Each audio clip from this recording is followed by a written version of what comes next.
Yeah, I know he's been working on it. Yeah. Yeah, I talked, he was with Force, the last trip we took with the Birch Park or the West New York Waterways Day program last Saturday, or excuse me, last Sunday. I talked with him for a while. He looks like he's in pretty good shape.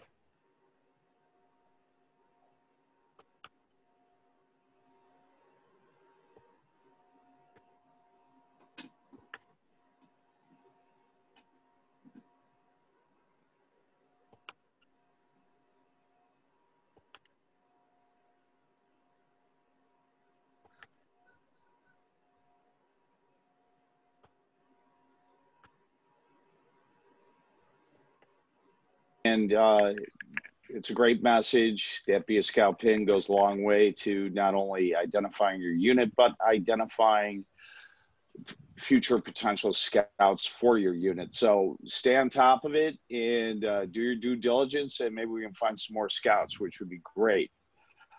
Mark, I think are we about 6 or 7 months in on these leadership summits, the virtual ones?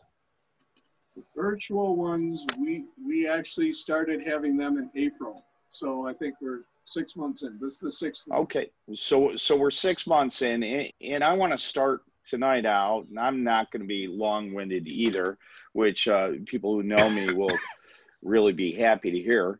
But I want to start out by saying thank you to Mark, thank you to Kendra, thank you to Brandon and Otto and everyone that's had involvement in all of the district commissioners that have had involvement with helping make these leadership summits possible.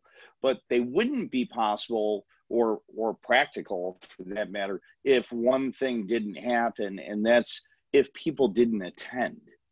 So attendance, however, not being mandatory is certainly suggested. It's a great way to keep up on what's going on out in the council. There are some fresh and new ideas being worked on hard to bring to each and every leadership summit.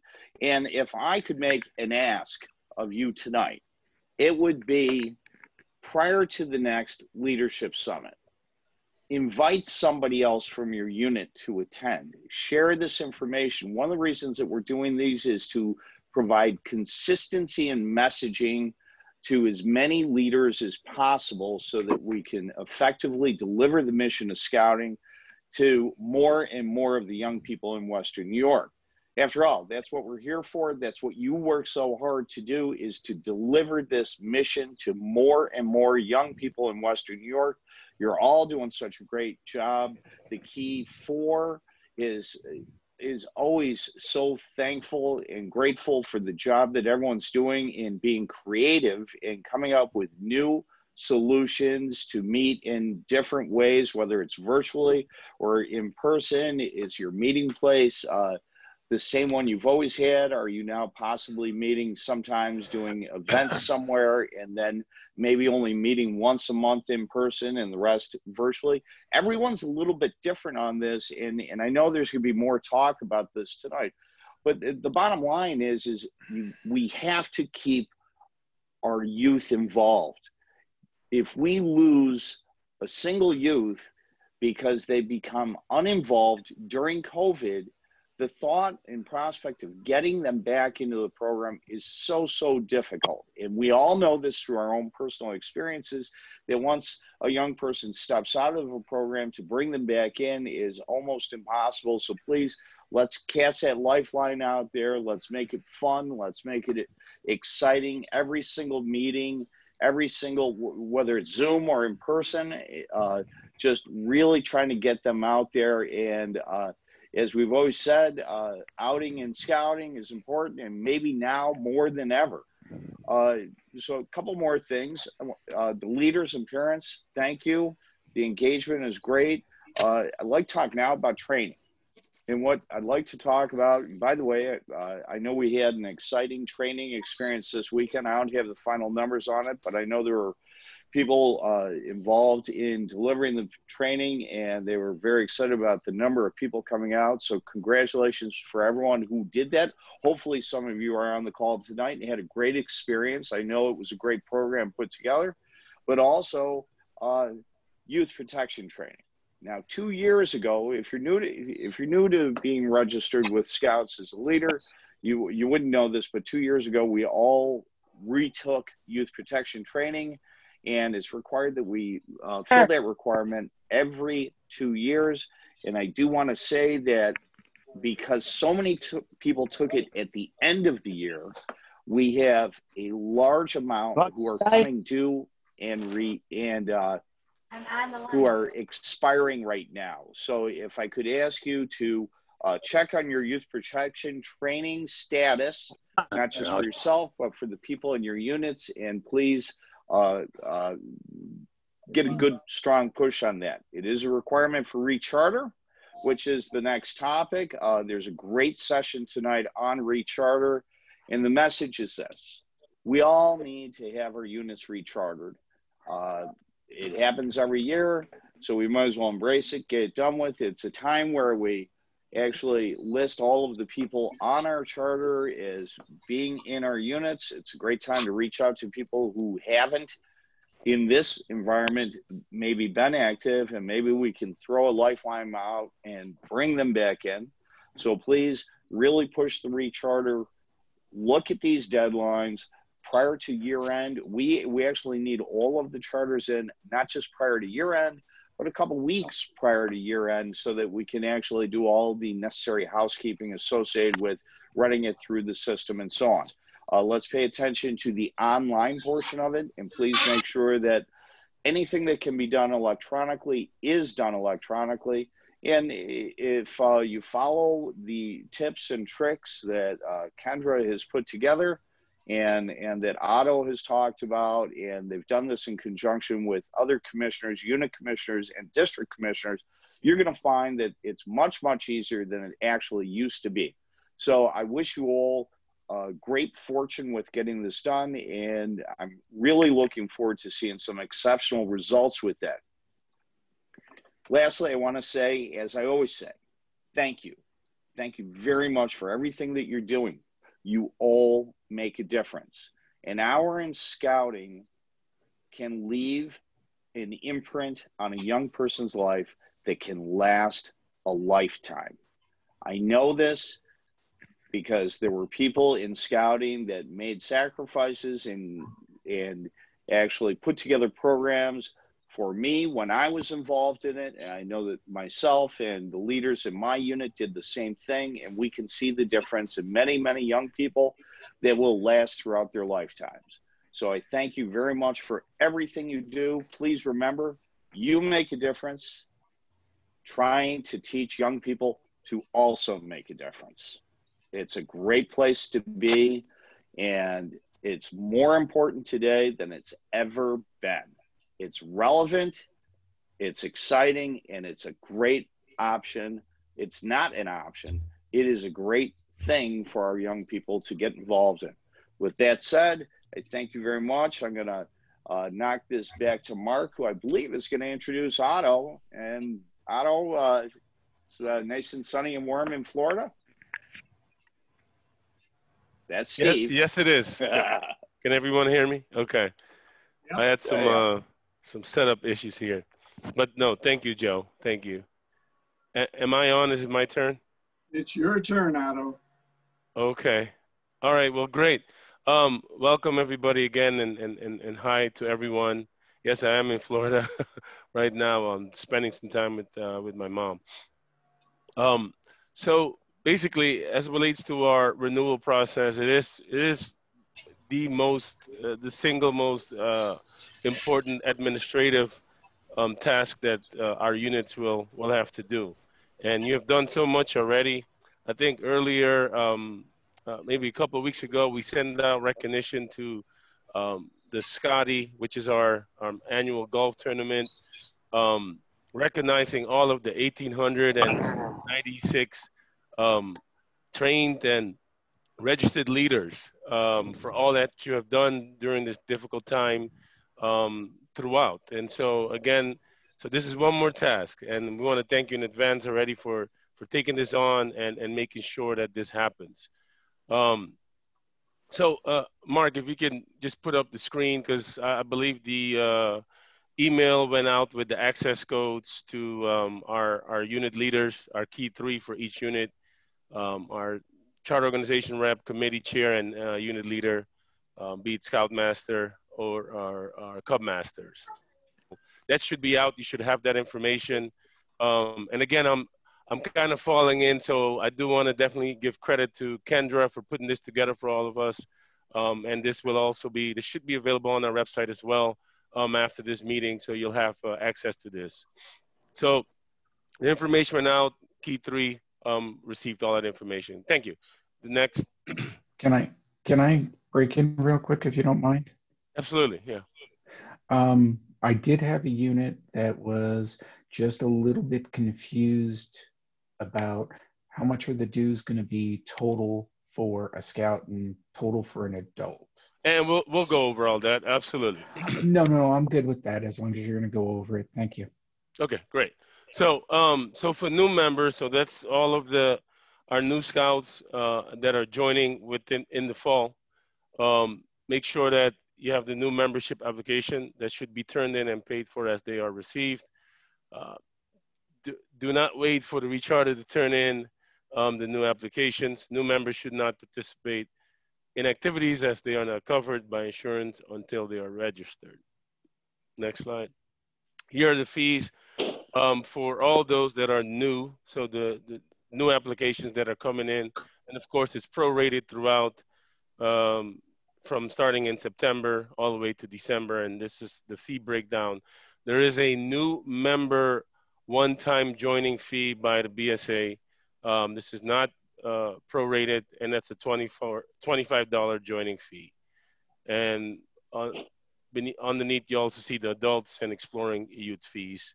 Again, this is prorated for September to December. And again, these are new members that are joining in the fall.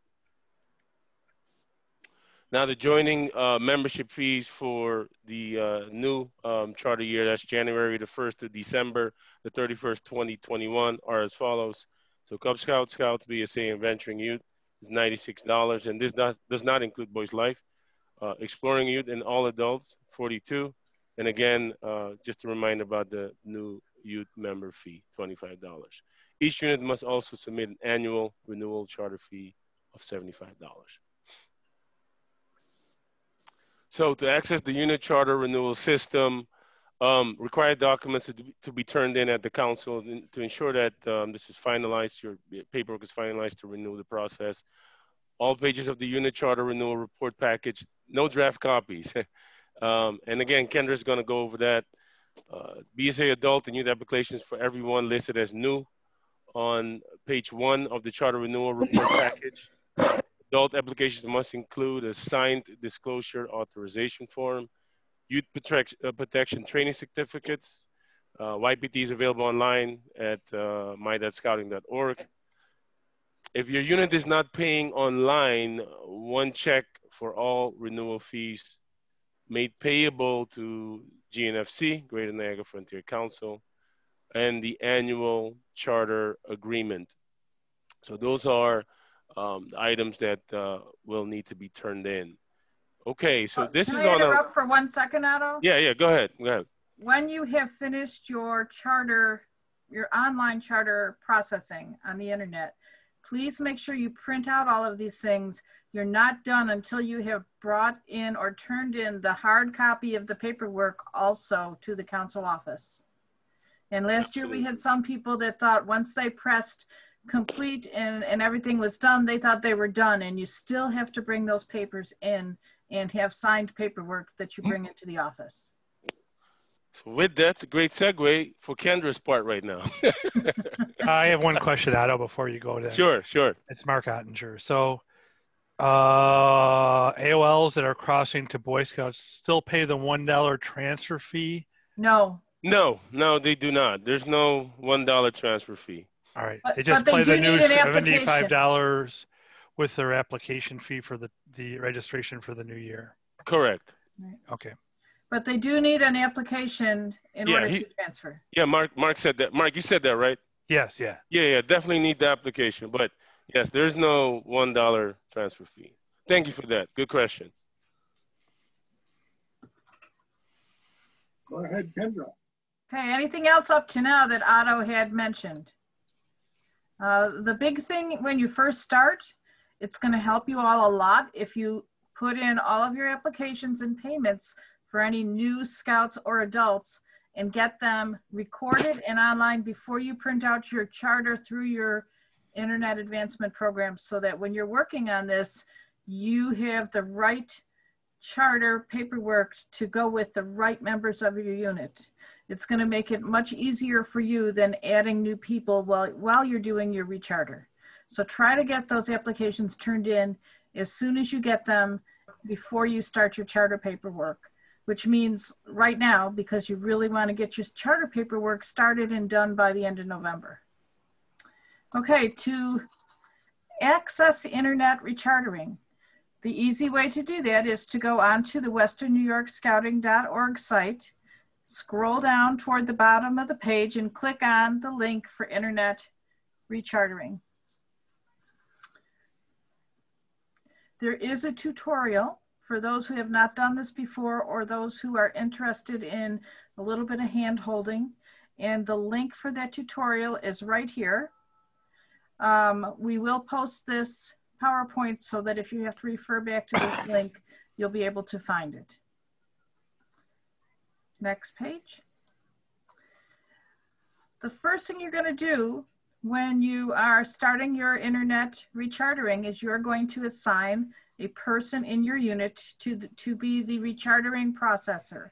This is going to make it a whole lot easier because the person who signs in for the first time and puts that access code number in is going to put in a password. So once one person has signed in, then that another person can't just sign in and think they're starting from scratch. So you have to communicate with your unit members and decide who's going to be the person who's going to do the processing. Then you're going to, for most of you, you're going to load council information.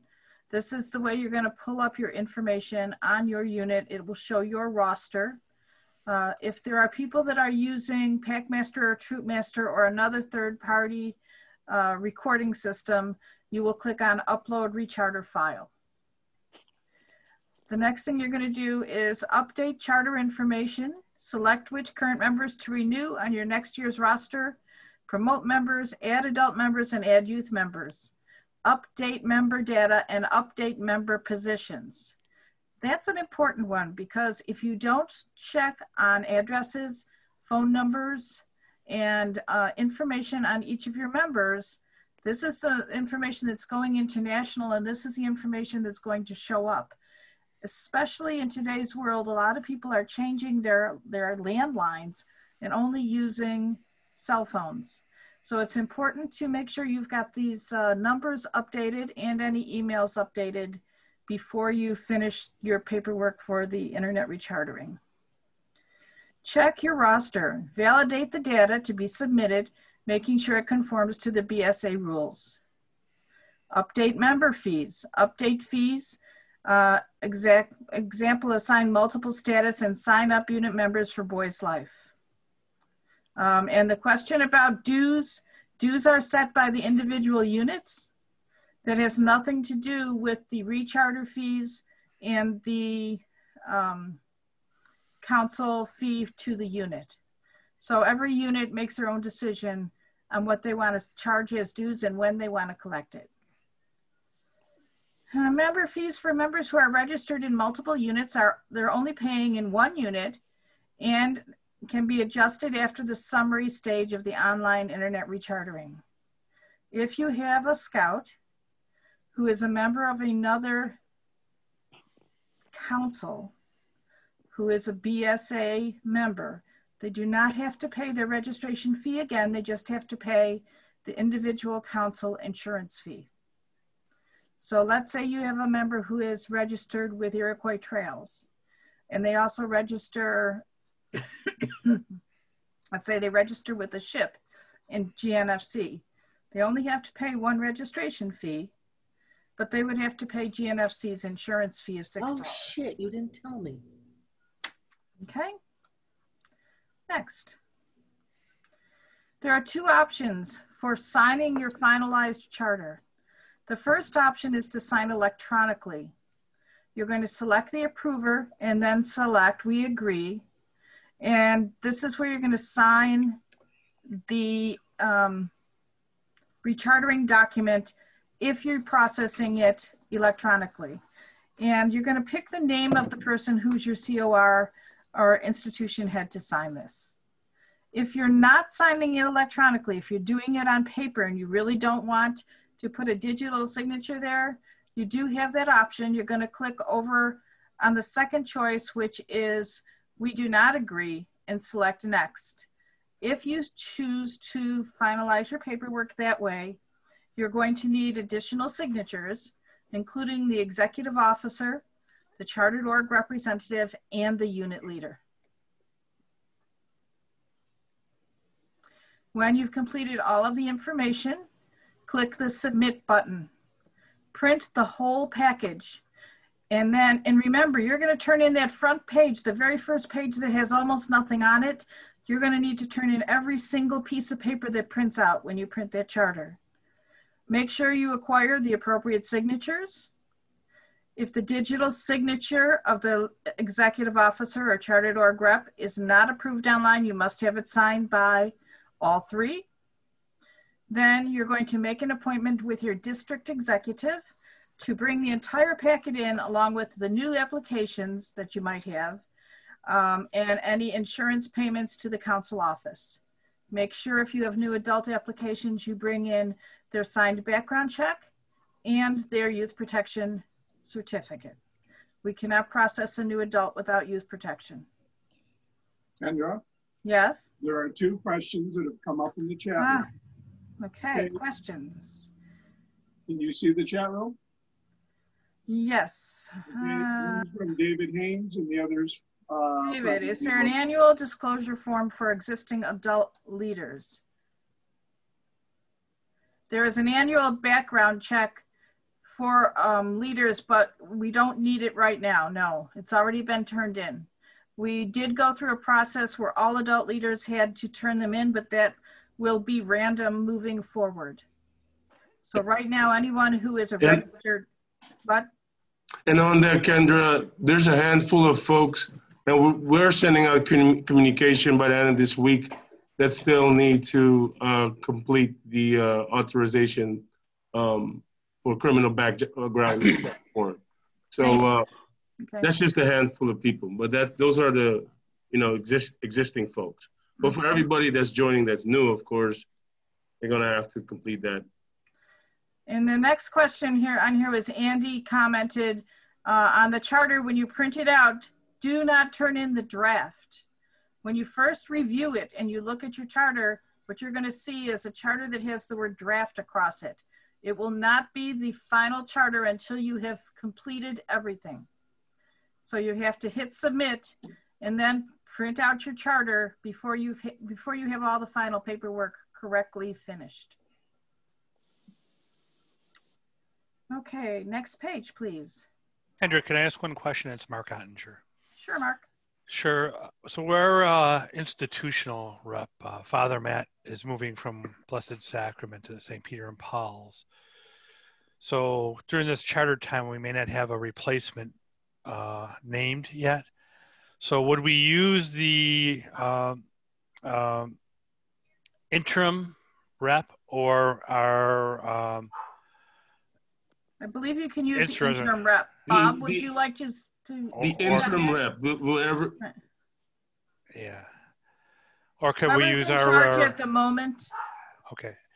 So we can't use our IOR, our institutional rep to do that. No, you have to use your whoever's the interim person. Yeah, whoever is. So if I could chime in on that, Mark, the diocese is assigning temporary administrators in situations like this. In some cases, it'll be a deacon. In other cases, it might be a temporary priest. It's a nun, yeah. So that person is absolutely authorized to do business on behalf of the parish until the next person is actually assigned. And No, nobody will be assigned as anything beyond administrator until there's actually a new bishop. Because you have to be a current bishop in order to assign a new parish priest. So you may bring in a new priest, but there'll be a permanent administrator if that's a recommendation they're making, and they will likely end up being the next parish priest. Okay. Thanks, Joe.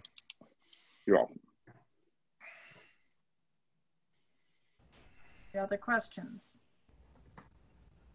Mark? That I see. I see, this is Steve Zelazny. I see this slide says check made payable to Boy Scouts of America, but an earlier slide said check made out to GNFC. Ooh, you caught a good one. Check made out to GNFC. Yes. Okay. GNFC, always. Thank you for catching that. I will change that wording before we post it. Okay. Mark, is there another slide? Thank you. Okay, all charters are due in the office no later than November 30th. The districts may select some additional days and time that are turn-in dates, and they will send those dates out via email if they have scheduled any additional dates. Other than that, in order to turn your paperwork in, you're going to call your district executive and set up a meeting that you can come in and turn in your paperwork between 9 and 5. If for some reason there's a problem and you can't get into the council office, I'm sure that you have a commissioner or a district commissioner that will be glad to work with you and meet you where needed to collect that paperwork. If that renewal is not submitted, and if you don't finalize these papers, and if you don't get your signatures, you really should, you're not going to be meeting.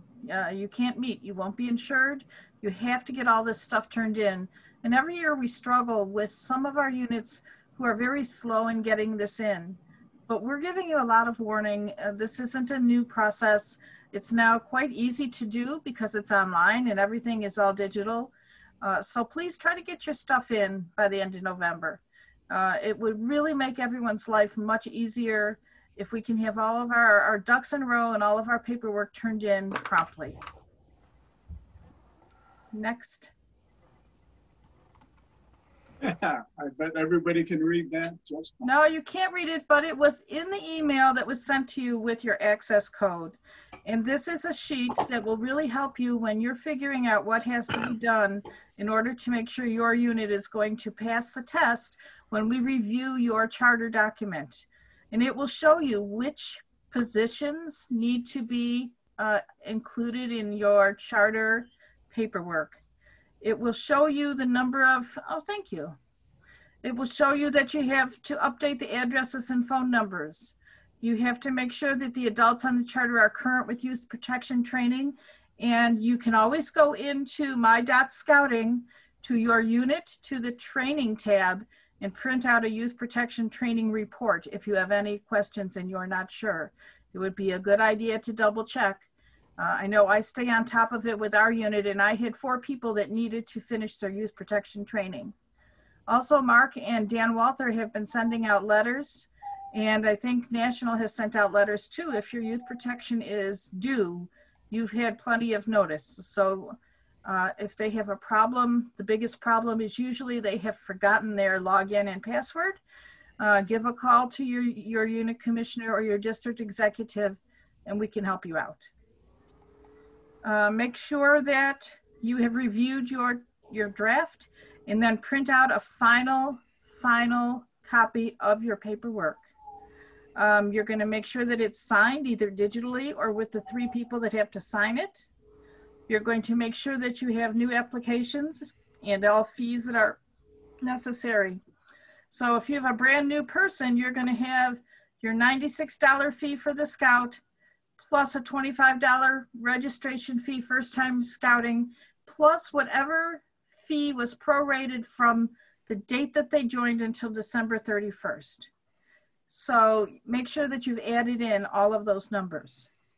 The same thing for adults. The adults do not pay the $25 first-time registration fee, but they do pay a prorated fee if they join between September and December. Kendra?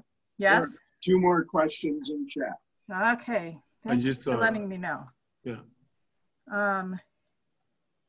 Okay. IH is institution head or executive. Executive officers are typically the pastor, the head lead of person for the organization. JTE was waived this year for the council and for the district. However, JTE wasn't waived for the units. It's still a very, very useful tool to see how you stand within your unit, to see if your unit is really improving year to year. We use this tool frequently with committee meetings and with PLC meetings for the scouts to review. They can look at their JTE form and say, oh, wait, look, we don't have quite enough campouts, or we're missing some service. I know this year is strange, and everything is contorted because of COVID. In the JTE form, you may not be able to get a perfect score on it and follow the wording on the JTE form to the letter. But it's a good tool to help you move in the right direction to make sure you have a strong working unit. So I would suggest that you still fill it out and you still try to see where you can improve in areas that you are lacking. You can use that in your planning for next year. The $96 fee does include the $24 activity fee for the youth. Yes, it does, but it does not include Boys Life. That's an additional $12 for the year. What else? Yes, it is. Did I answer everything? JTE for the council and district is why I still have it for the units. And I would ask that you bring that JTE form in. Again, it's not an absolute requirement, but we would like it because it really helps us. It helps us to go back year after year. If there's new leadership, it helps us to see where you stand and where you might need a little help or assistance. And again, it's a tool, and it's a good tool. It's a helpful tool. So please do your JTE form and fill it out to the best of your ability, and then use it to help plan for next year. And it works really well with the kids when the older scouts are planning for their yearly activities. It's very, very helpful. Kendra, if I could chime in, yes. JTE is just, it's merely a form of self-evaluation, but think of it as self-assessment. And we should all be used to doing a little bit of self-assessment. Certainly, that's part of what we're teaching our scouts, is to take a look inward and, hey, how am I doing? What can I do to do a little bit better, to be prepared for next year, for my next meeting, and for my next encounter with scouting? It's a great way to handle things. It's going to be difficult when you look at these metrics, but let's go back to Cub Scouts. Did we do our best? And I recommend this year taking that point of view when you're grading your unit. We're in unforeseen territory here. This is a scouting trail that nobody has ever been on. So it's okay. Sit down, and I think it's a great opportunity to have the scouts say, well, what do you think? How do we do? What do you think we could have done better to provide you with a better program? I mean, wow, this has been crazy. And lo and behold, they might throw something at us that becomes our new way of doing things. So I think it's well worth the time, and it will only make your unit stronger. So you're not doing it for us. Do it for your unit. And it's something that I know the JTE system is changing for next year. We don't know what it's going to look like.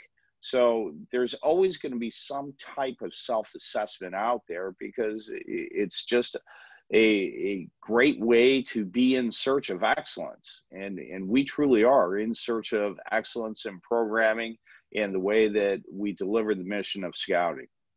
So I've said enough. I'll mute myself. Thank you.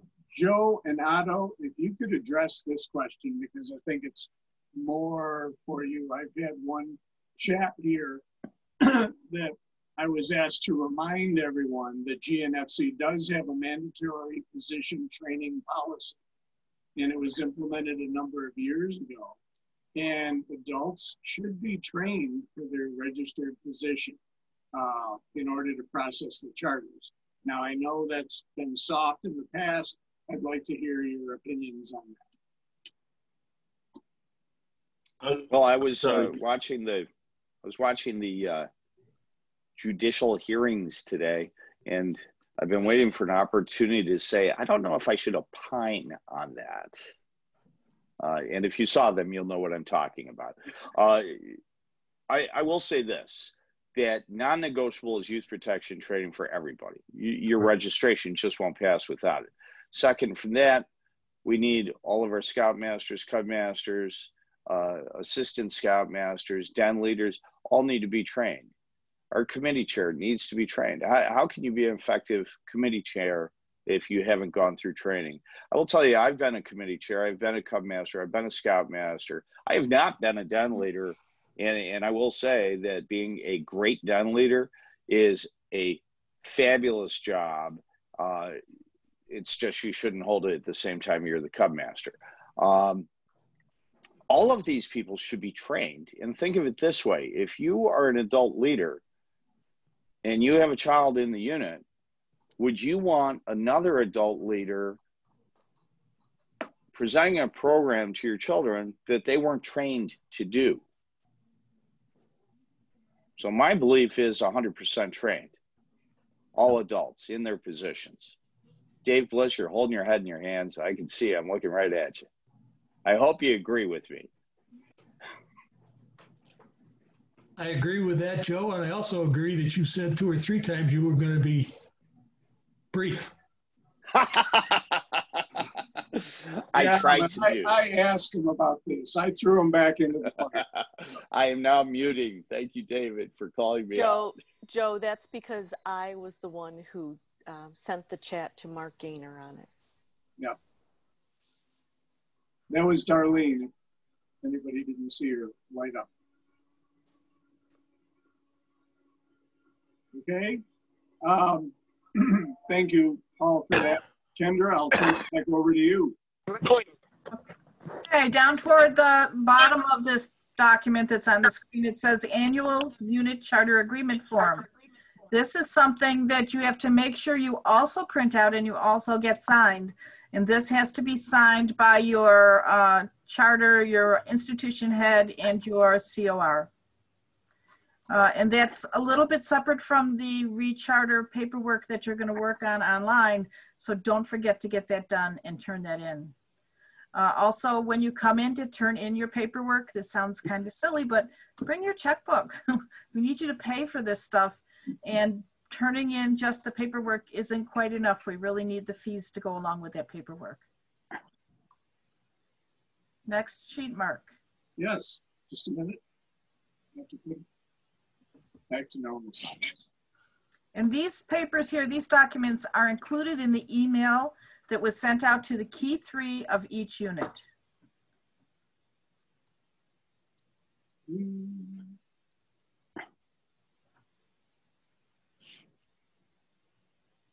Okay, here's another worksheet that's going to help you get the right amount total for your payment.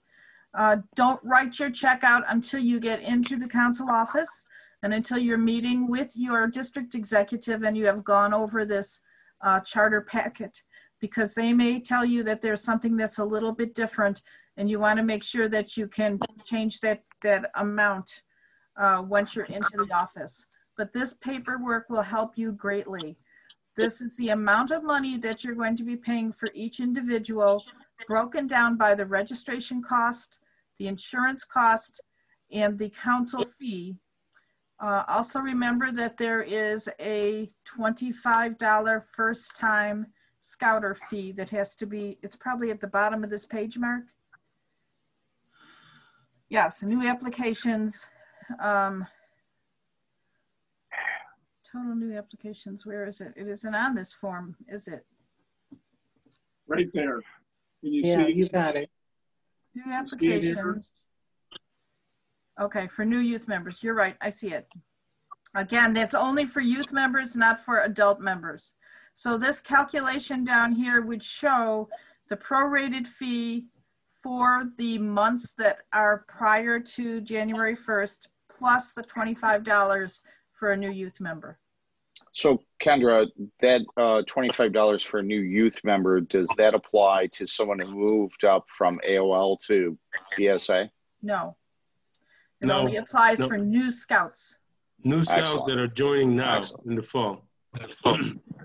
That's what I thought. Just want to make sure everyone Okay, knows. and then just so you know, the fee structure for explorers is slightly different. And I believe, was that sheet in the packet, Bob? For explorers? Yes, it was. It was in Okay. the Explorer package. Okay.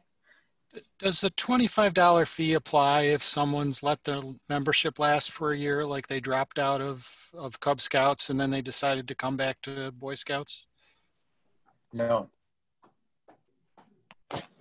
So again, it's anybody that's turning in a new application this fall. So if they already have a BSA ID number, they do not need to pay the $25. Correct. Okay, thank you. Anything else on this page? No. Oh, wait, there is one thing. Some of your units do have money available at the council office in their scout, their unit account.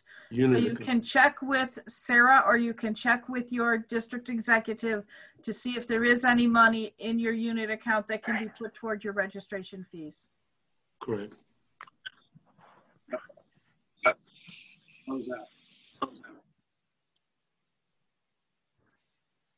Okay. This is the unit charter. Whoops. Sorry. This is the unit charter agreement form. Go back one. Yep.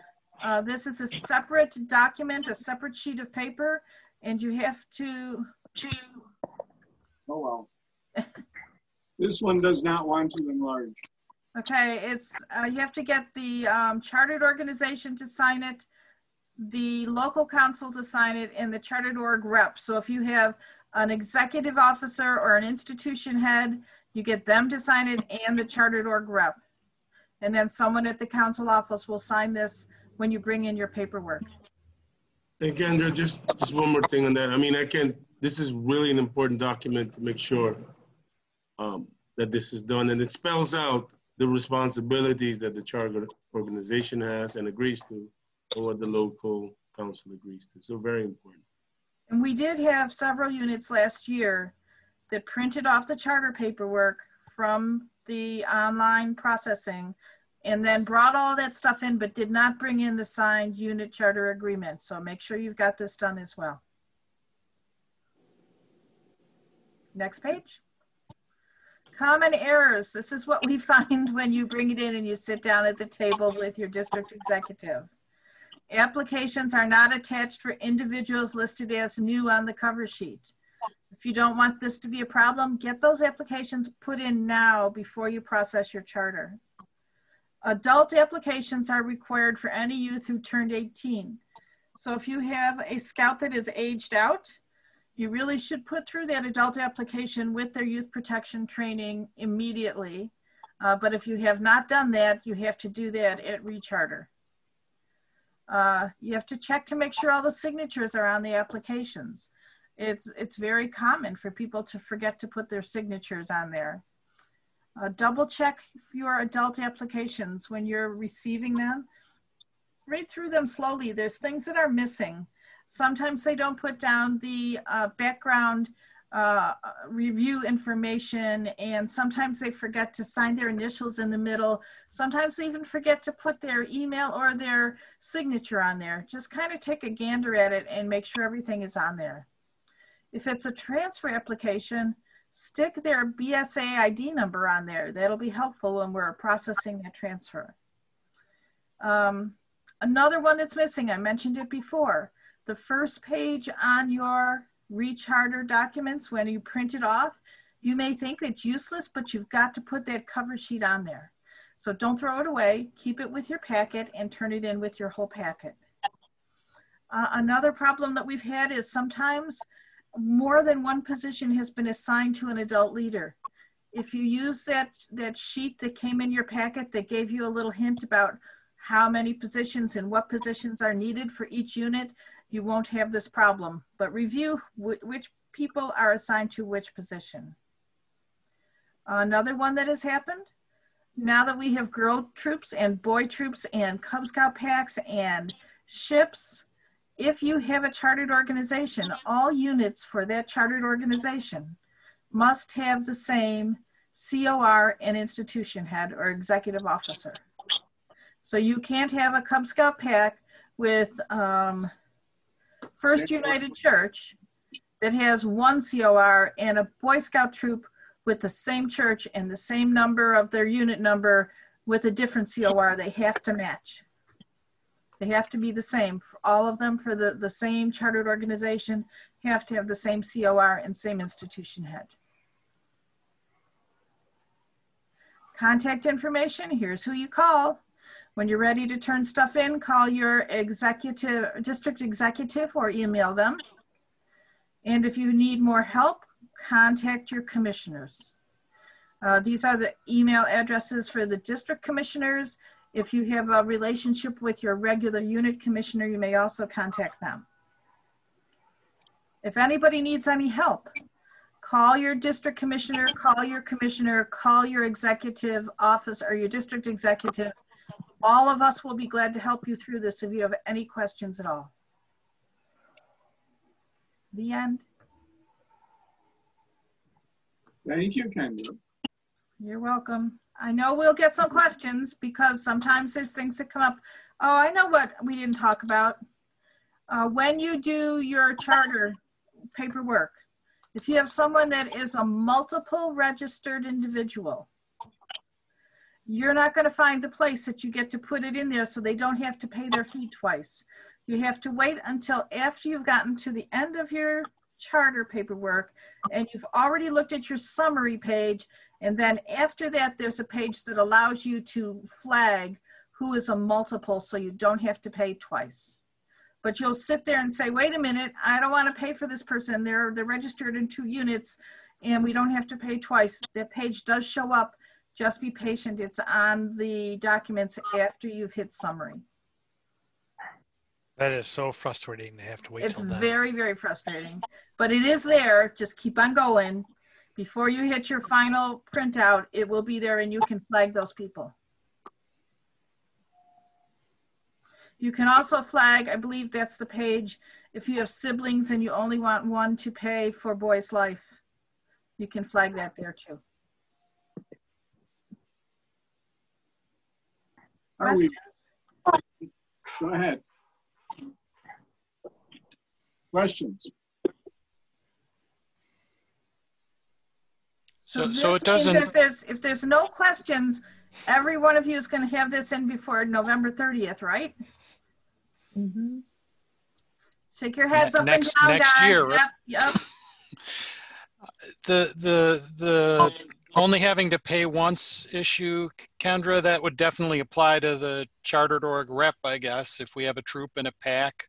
So do we just coordinate among ourselves? If you have a packet of troop, yes, you got to communicate with each other and decide which one's going to pay. Okay. The same thing if sometimes you've got committee members on both units that are the same. I don't know, maybe one year, one pay is 1 year, the other pay is, I don't know, but it's just a communication thing that you've got to do between the different units.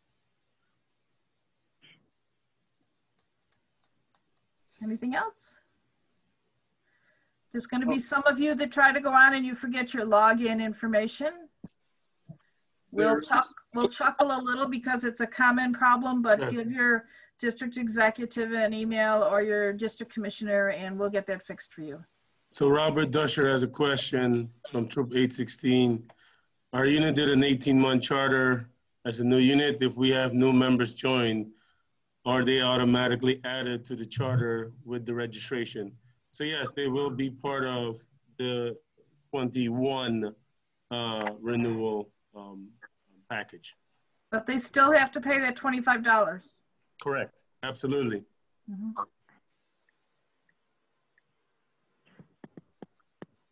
Any other questions? Going once, going twice. Gee, too bad we couldn't have run the presidential debate this way. Unbelievable. Okay, so I'm going to share my screen. And our next topic is getting our units restarted, ideas and discussions.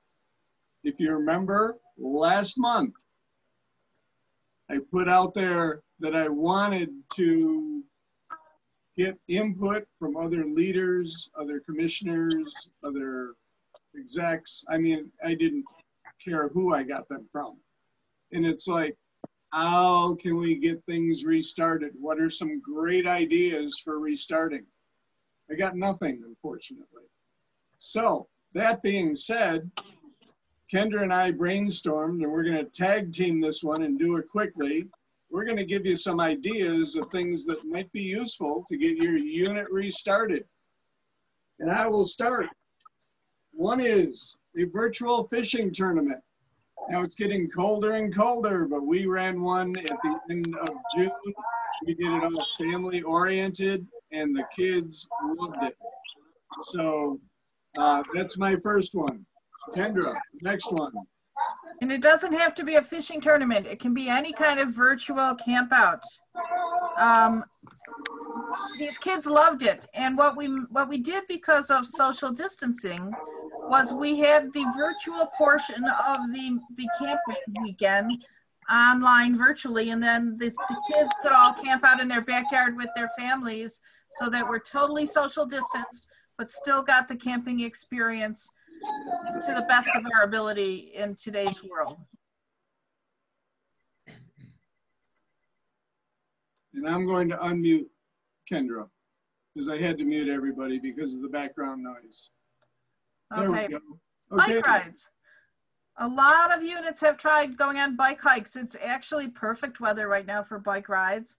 They can work a little bit on their biking merit badge if they want, or just plain have fun and go out and enjoy the fall weather. It's a perfect time to go out and enjoy the cooler weather. Same thing with hiking. You probably saw pictures of Letchworth this weekend. There were so many people there, they had to shut the gates. It's beautiful. But hikes are a great thing to do in this time of year, and the weather again is agreeable and it's not too hot, and it gets people out, and it's outside where it's safer and you can distance yourself. I've seen, I don't remember if it was I think it was 286 was doing outdoor Pictionary. And if I got that unit wrong, I'm sorry, but I thought that was a fantastic idea. They have found, and you can find as well, pavilions that are spread over different areas in your districts or your area. Very few park pavilions are being used this time of year in the dark at 7 o'clock at night on a weeknight. You can probably just slide right in there and use some of those pavilions, and you might not be able to weather a blizzard, but you sure could weather a little bit of a drizzle and still have your outdoor meeting. Yep. And speaking of that, we're scouts. Who cares if it's raining? Yep. Put on a poncho and keep on going. That's part of the fun of it. If it's really, really horrible weather, I get it. But go outside, be outside, do things outside. And that goes for snowing as well. If it's snowing outside, especially the first couple of snows, they're beautiful. Great to hike in. And then once the sloppy stuff is over, they can go sledding, they can go tubing. There's all kinds of things. And what this COVID is going to do is it's going to force us to get the kids outside. Scouting is outing.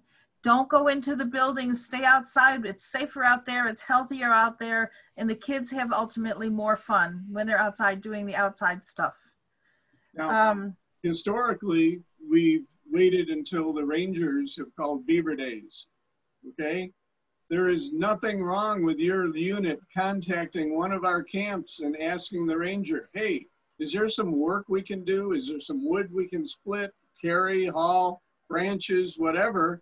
And you can create your own beaver days. All you got to do is get your guys together, get your girls together, call up one of the rangers and say, hey, we want to do some work. And what I found is the kids love to get dirty. You know, the dirtier they get, the more they feel like they've accomplished something. We've got a couple of comments while we were talking. One is visit our camps, visit our GNFC camps for day hikes. The next is there's no such thing as bad weather, only inappropriate clothing. And another one, use our camps, use our camps. Dan suggested that sometimes parks close at dusk for county property and most municipal properties. So if you're going to try to use a pavilion, please verify that you can be there. Hey, Mark, I want to jump in. Thank you, guys. Please keep butting in. We want to hear all of your comments and ideas. So Mark Gaynor, this is Mark Ottinger. We took one of your ideas and we're doing it this weekend. We're doing a family camp out at 9 Mile Island over in Amherst by the Amherst Museum. And it's a tent camp out. Each family has to come and they have to provide their own food. And we took your idea of boiling water and we're going to do trail meals for the weekend. So thank you for that. Yeah, and that accomplishes all kinds of requirements by cooking that way. So, yeah. If you've got a younger group, Cub Scout pack, campfire programs. They love the campfire. They can go outside and sit around a campfire, even though it's getting chilly outside. It's probably a little bit nicer. I see cold weather training. Cold weather training is going to be available through the council. I believe it hasn't been canceled. But if for some reason you can't do it when the council is offering it, offer your own. Get outside. Cold weather is perfect for cold weather training. Penn-Dixie. Some of our scouts went to Penn-Dixie. It's an outside activity. What you can do is look around your community, look around your areas, find what things are open and are available for the scouts to use. Some of them are indoors, some of them are outdoors. I think the bowling alleys are open for certain size groups. The roller rink is open. We took our scouts, it's a little cold now, but one of their favorite meeting places was ice cream, either Hoover's or Platter's chocolate. We got great attendance for those meetings because they wanted the ice cream. Yep. And then we took chairs, folding chairs, and sat outside. Mark, you're next. Oh, canoeing Birch Bark. We're coming to the end of that season, but spring's coming quickly. I'm actually surprised at how fast the time has been going by. Ice skating down in Buffalo. I mean, there are different places to ice skate when those are open. Again, we can keep socially distanced. And if we make it a family-oriented event, you know, it kind of lifts a lot of the responsibilities from taking the entire troop out because it's an entire troop of families. And I think that's part of the key. Even if you go camping, you know, each family can camp by themselves. Hey, Mark, if I could chime in, we have Dave Bliss and Alan Percy on the line here, and you just talked about canoeing. They must have some paddling ideas here. Unmute. Got to unmute. You got that right. We've got a list of paddling ideas on our Western New York Waterways page. So if you go to wnyscouting.org/birchbark, and you'll see all about our new Western New York Waterways program, which we've already taken 3 crews out this fall on short notice, and we've published a number of paddling ideas. Well, we've already actually put the canoes away for the season for us, but certainly, you know, if you've got your own access to your own canoes this fall, that's certainly an option. And we'd love to have you sign up, you know, crews sign up in the spring when we get the canoes back out again and take people out for nice paddles. So it's been a great experience. We got great feedback from 3 different troops, or 2 troops and a crew this fall already, and open to anyone else who'd like to join us. If I may chime in for Cub Scouts, you know, why don't we just focus in on den meetings, getting some of those advancement requirements completed? I know that's the focus of my unit right now. We're not able to meet as a pack, but we have given all the power to the den leaders to figure out their den meetings. And we have dens on any given Thursday meeting in 5 different locations because our charter org isn't allowing the whole pack to meet at a time. So work on advancement, follow that old model of, you know, having the den leader meet at a park, at their homes, in their backyard if they feel comfortable. And just focus on the den meetings and get advancement completed. Look at that uniform. Oh gosh, I'm so tired, Kendra. We missed a comment a little earlier. Tom suggested, he said we made a 10-foot diameter rope ring around a tree, and then the scouts had to tie knots around the tree without going inside the ring. That sounds like a fun idea. Giant Clive Hitch, bowline, and taut line. Paul says cold weather training for the council has been canceled due to lack of location, but the team is available to train individual units if they want. Darlene suggested a recruitment event at one of our camps and invite the packs. And we've got Halloween Fun Day coming up on the 24th for Cub Scouts. It's going to be at Scout Haven, and I know they've got some fantastic activities planned for that. So registration is open for that, and you can register for that now. Anything else? Okay, next. Sorry, how did this, where is the location you can do these family campouts? We couldn't do that at Shelkoff or Scout Haven, right? Because you'd need a individual site. Wasn't that what the ranger was enforcing? Each family has to have their own site. We are doing one at 9 Mile Island over by the Amherst Museum. Okay. And you are able to do it at our camps though as well. Yeah, I was just going to say, we just went camping at Scout Haven 2 weeks ago. We had to pay a $25 registration cleaning fee, and then each person had to pay a $4 fee for the weekend. And families were allowed to share the same site, but there was a limit, I think, of 15 people. So we each had our own limited to 50% capacity of what the site normally is allowed to hold per the health department. Oh, and it was so beautiful. We were the only pack there. We had the whole camp to ourselves. Like, I highly recommend it. It was so nice. Okay, thank you. So also part of that includes the fact that you're not allowed to have communal meals. Each family unit has to bring their own food. They have to prepare it and dine separately so that it lowers the chance of cross-contamination or spreading. But Mark Gaynor's solution to that was a very good one. We can boil water as a troop, and each family can bring their own trail meal and pour the water into it and then eat as an individual family. Nice. That's a good idea.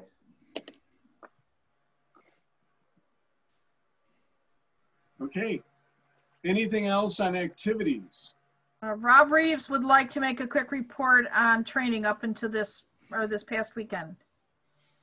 All right, so we had a really successful Blue and IOLST course at Shelkoff on Saturday and Sunday. We had 11 for Blue and 11 for IOLST, and it was one of the first in-person council events, and I think it went off pretty well. I think kept everybody safe, and the evaluation is really positive. But a lot of people couldn't make it or weren't comfortable coming out just yet, which is fine. So I've been getting a lot of questions about when the next training. It'll be May 1st and 2nd. Again, we'll offer both of those courses, and they're offered separately, but on the same weekend. And then I guess the other training that I'd mentioned coming up is April 24th and 25th, which is Leave No Trace trainer course. And then there'll be a classroom session, which will be done by a Zoom on the 13th. And the trainer course is going to be at Stonehaven, so it'll be a little bit more convenient for people to get to, depending on where you are. So if you have any questions about any of our in-person outdoor training events, let me know. Thanks. Mark, are you taking announcements now? Is that what you're doing? Yeah, by the way, thanks, Rob. What an outstanding job you all did with that. That's great. It was fun. And Darlene was on the call, and she was a big part of it as well. Oh, great. I wish we could have been out there. I'm was out of town, but I thought your points were really great, and we'll definitely try to get as many members of the Keep 4 out there at these future events. Cool. And Mark, Dave Bliss and Darlene Kilberg both have a comment. Go ahead. I'd like to update everybody on the status of our camps, our summer camps next summer. First is day camp. We're doing day camp a little differently than we've done it in the past. We're having day camp sessions in each of the districts, and Dick Henneberg is coordinating with the district staffs, or the district Key 3 and the district committees on organizing that. Second thing on Birch Park, has some great news for Birch Park as a program, have some terrible news for Birch Park as a council activity. We have 7 crews already lined up in the pipeline for next summer.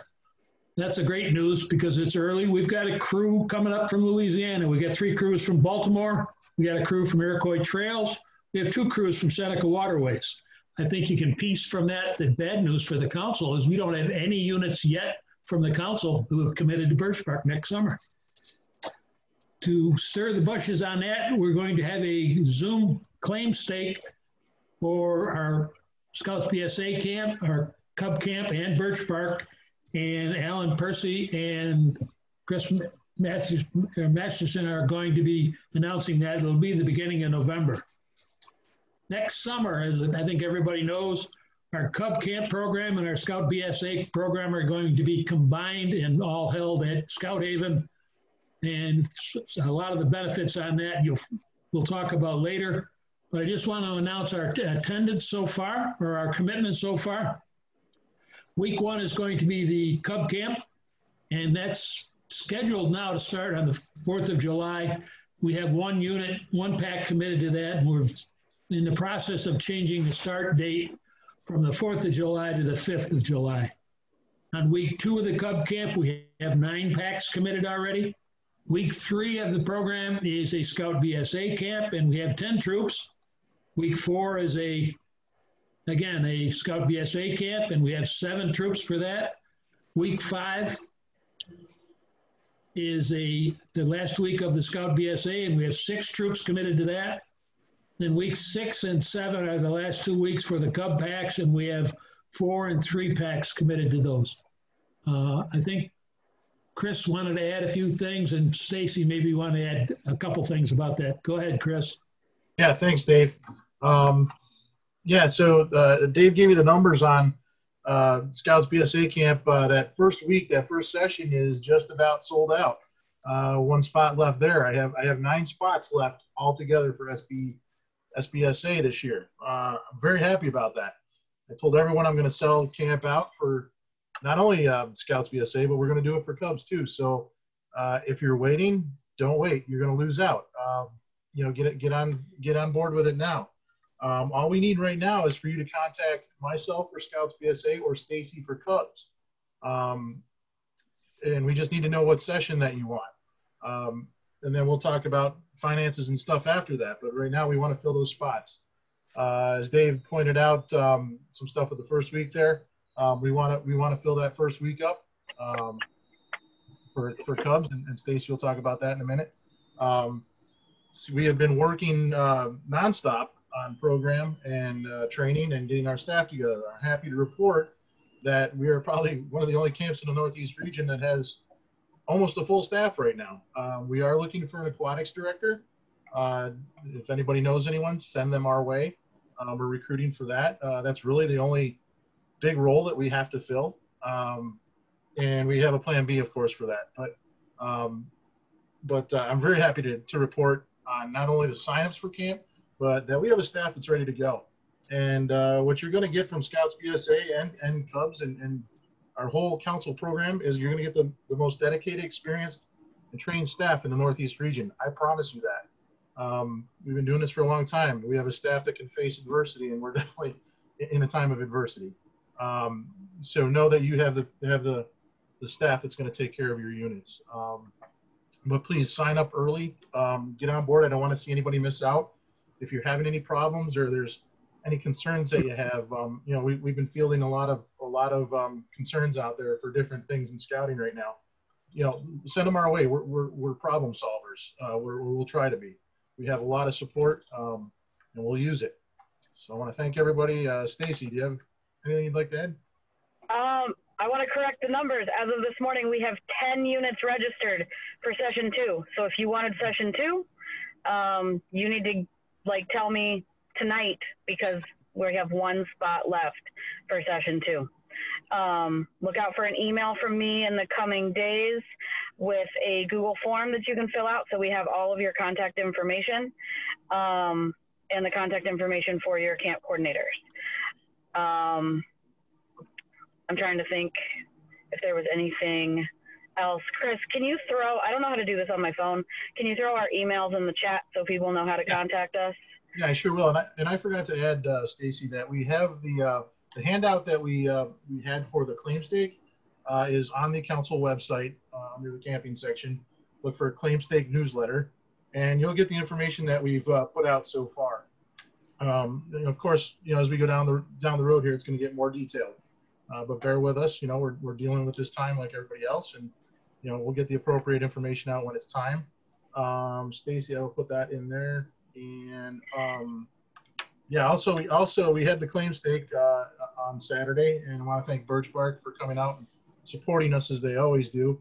I'll thank Army Leonetti, our head commissioner, came out. Also, Bill Thornton came out. Bill's always supporting us. Thank you, Bill. I know you're on here somewhere. And so where was I going with that? Yeah. So yeah, please sign up. Again, that information's on the website. Oh, and thank you, Rob, for having us out to training to be able to talk to all the unit leaders out there. That was very effective as well. We'll accommodate you if you guys need to talk to us. We'll come anywhere, even Florida. Hey, Mark, this is Jim Smazinski. Can I make an announcement regarding the Religious Relationships Committee? Real quick, there's a question. I'm gonna let Darlene. Because I tried before. I guess. Okay, so I'm gonna let Darlene go because she's been patiently waiting. So Darlene, I thought we'd get a better picture of you than hiking. Sorry, I'm trying not to be distracting because I'm working on my work computer while I'm listening in to this meeting. Okay. So what can you tell us about University of Scouting? Emails, announcements will be coming out tomorrow on the virtual University of Scouting. As everyone can appreciate, things have been changing, and the committee under Barb Jerniak's leadership has been pulling that together and has had to change the original dates a couple times, but it should be December 5th, and those announcements will come out tomorrow, and it is going to be virtual. Very good. Thank you. Okay, now, who are we going back to? Jim? Yeah, okay. Some of you may recall that we originally had a 10 Commandments hike scheduled for here in October, but Gerald Hodson and I, talked, and the way schools were opening, we weren't confident the way things were happening.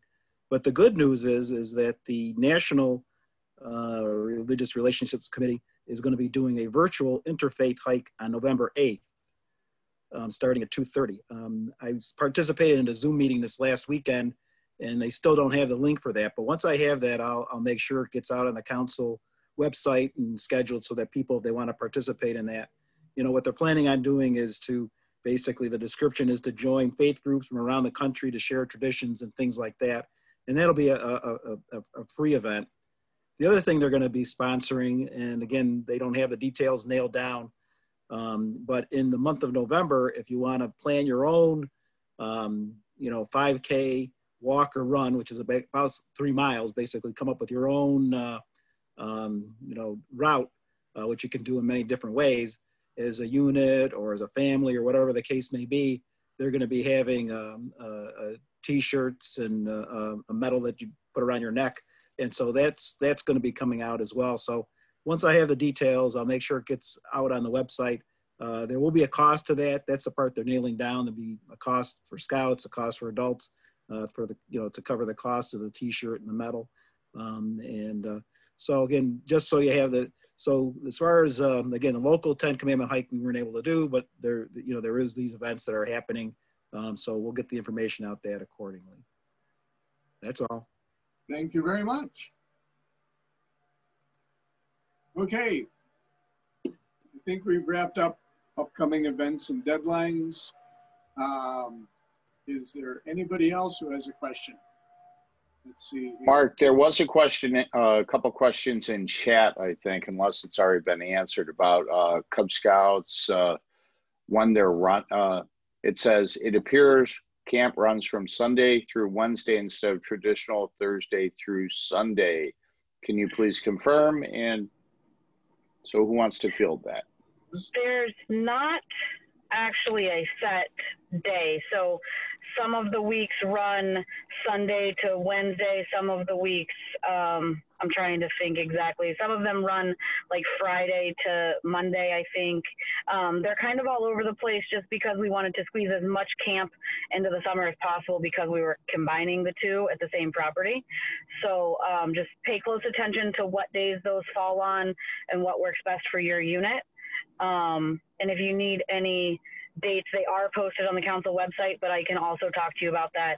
If you shoot me an email, I can give you a call, and we can talk it out if you need to. And that, this is Jim Smazinski. In that connection, just if either you or Chris can let the religious committees know when you want to have religious services. I know, you know, last year the plan, you know, was to have, you know, for the Scouts, Boy Scouts, it was going to be, you know, actually doing the Mass on Sunday. And then I know typically for Cub Scouts, it's typically been on Friday night. So whenever you're going to want religious services, if you can put together that schedule and let the religious committees know, you know, myself and Gerald Hodson, then we can try to schedule priests and ministers. But if we don't know the dates and times you want that, we're not going to be able to do that. So if you could, if both you and Chris could do that, that would be much, much appreciated. Absolutely, that's definitely in the works. Jim, you are on my list to talk to very soon. So okay, thank you right for your support. No problem. Thanks so much. Yep. Okay. Also in the chat room, there's a question about, do we know what summer camp is going to cost yet for Scouts BSA?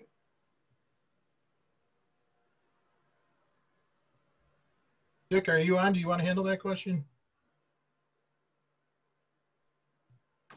I'm sorry, I don't have it in front of me. It's okay. No, we just need some of that information. I'll see if we can dig it up here. Bear with me. Okay. While you're digging that up, is there an update on OA inductions this year? $475 for Boy Scout summer camp.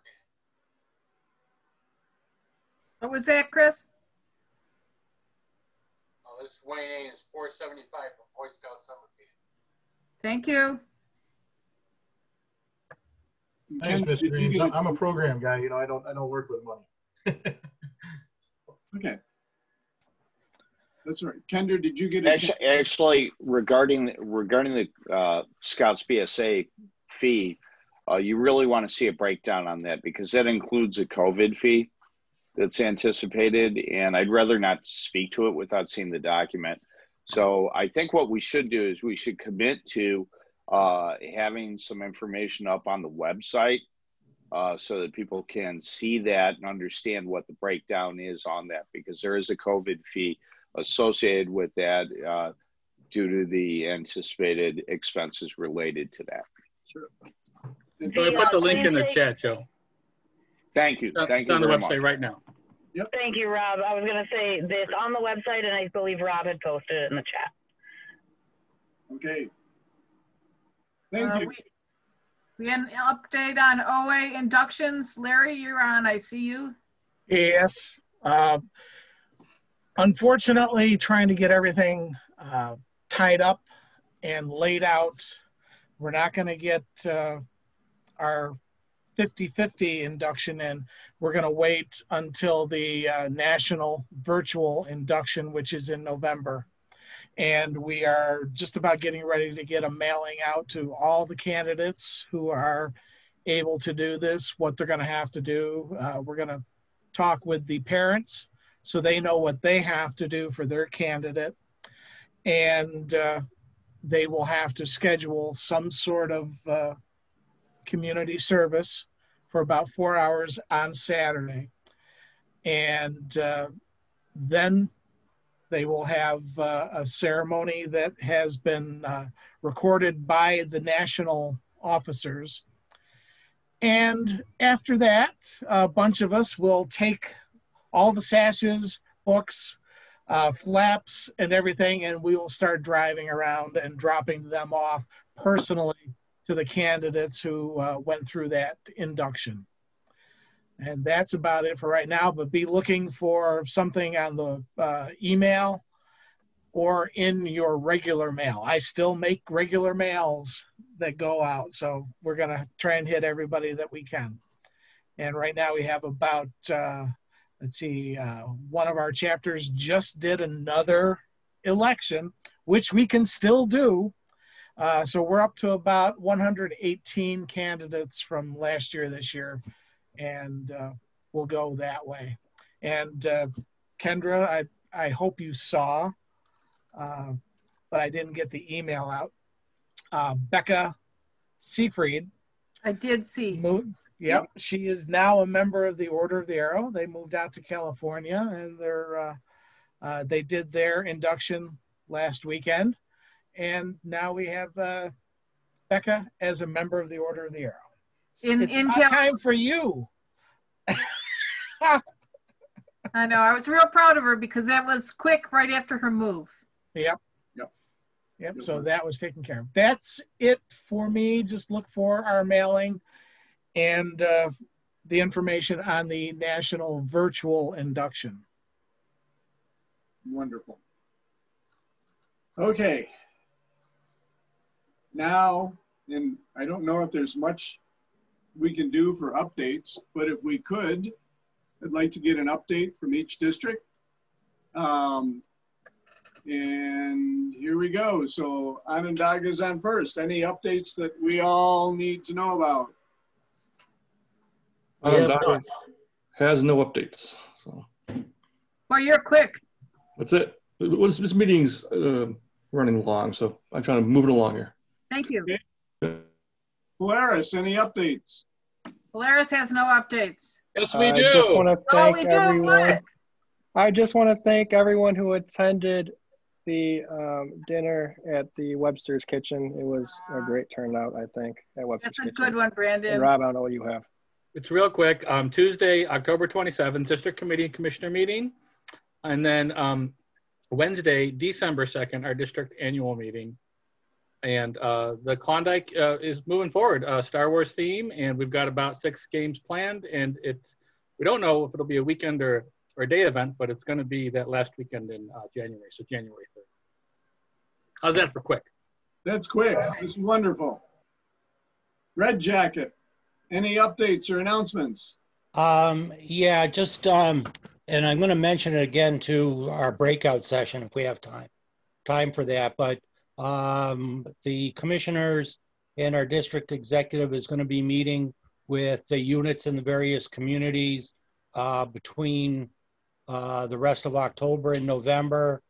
We can help you with your charters, and we just sort of want to get a flavor and a test of to see what your communities are doing and how well your units are working together with the other ones in the community. So that's our plan for October and November.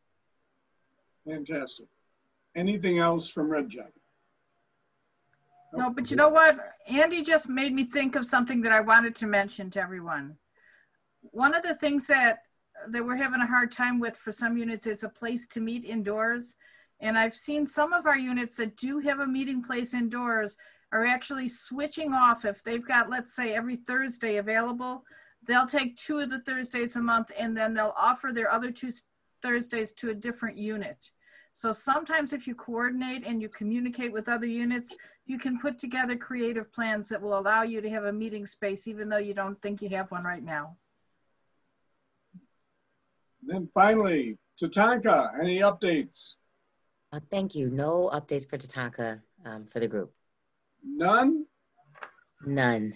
No updates.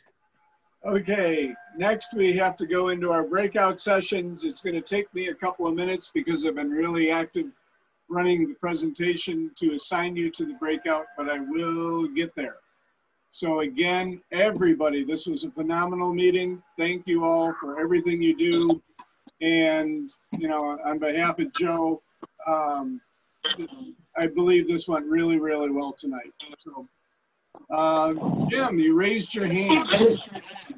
Go ahead, Jim. Jim? Okay, well, let me get everybody into their chat room.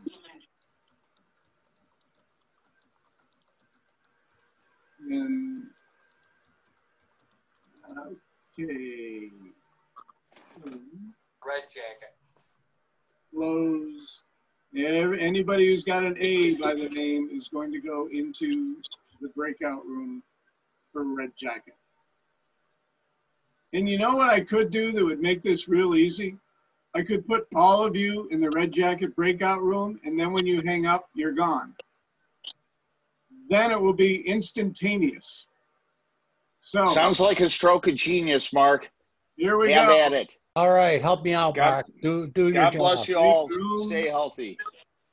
Here we go. Thank you, Mark.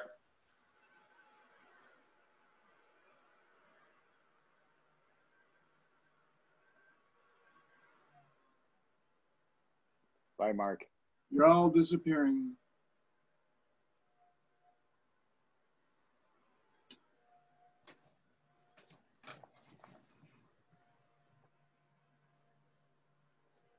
Bob, are you still in here? I had a question for you.